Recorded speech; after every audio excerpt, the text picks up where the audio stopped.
आज मला जायचं होतं जगद्गुरू श्री संत तुकाराम महाराज यांच्या बीजेला देहू येते, तर सकाळीच जायचं असतं पण मुलांना सुट्टी नव्हती. आमच्या गुड्डूचा पेपर होता, त्यामुळे पेपर सुटल्यानंतर आता आम्ही दुपारी निघालो होतो. त्यावेळेत ही रस्ता बंद होता. त्यानंतर आम्ही आता दुसऱ्या रस्त्याने गेलो. गाडी पार्किंगमध्ये लावल्यानंतर ही आता खूप लांब चालायचं होतं. शेवटी आम्ही देवगावामध्ये पोहोचलो आणि इतकं छान वाटतं. माऊली माऊलीचा गजर अशा ठिकाणी आल्याशिवाय ऐकायला भेटत नाही. खरं तर सकाळीच यायचं असतं, कारण सकाळी फुलं पडतात. पण सगळ्याच आयुष्यात आपल्या मनाप्रमाणे घडेल एवढं सोपं आयुष्य कुठे असतो. त्यानंतर आता यात्रा तर यावर्षी छान भरली होती. आम्ही दरवर्षी येतो.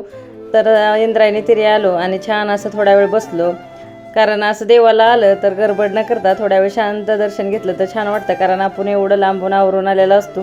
त्यानंतर आता मंदिरामध्ये पोहोचलो तर फुलं पडल्यामुळे सगळीकडे असा मंदिरात फुलांचा सडा झाला होता आणि छान दर्शन झालं, कारण सकाळी खूप 12 वाजता गर्दी असते. आणि आता इथं नांदुरकीचं झाड आहे, ते सकाळी 12 वाजता हलतं आणि कीर्तन ते असतं.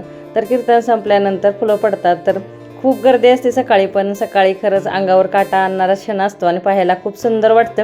दुपारी छान होतं निवांत, कारण मंदिरामध्ये खूप वेळ बसतो आणि ज्यांना चालता उठता बसता येत नाही तेही असे दर्शन घेण्यासाठी आलेले असतात. आणि आपण एवढं धडधाकट असूनही येण्याचा कंटाळा करतो.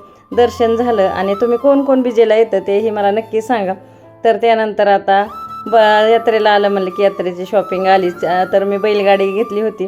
बैलच घेतली होती, म्हणजे गाडी घेतली नव्हती, पण खूप छान होती. आता टेबल निघले आहेत बैलगाडीचे, तर खूप सुंदर होते. खूप दुसरीही खरेदी केली आणि आता आम्ही घरी आलो. तर घरी आल्यानंतर मीही पूजा करणार आहे, कारण आमची आई बाजारातनं नानांनी बैल गाई नवीन आली खूप छान अशी पूजा करायची.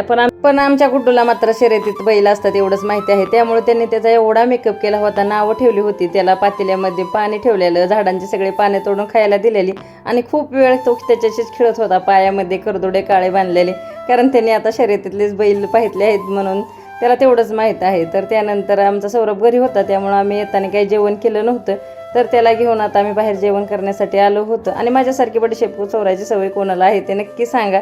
आणि त्यानंतर आता आम्ही आलो होतो जगदंबा कुल्फी खाण्यासाठी. तर आजचा दिवस तर खूप छान गेला. देवाचं दर्शन झालं तर अजून भारी वाटतं.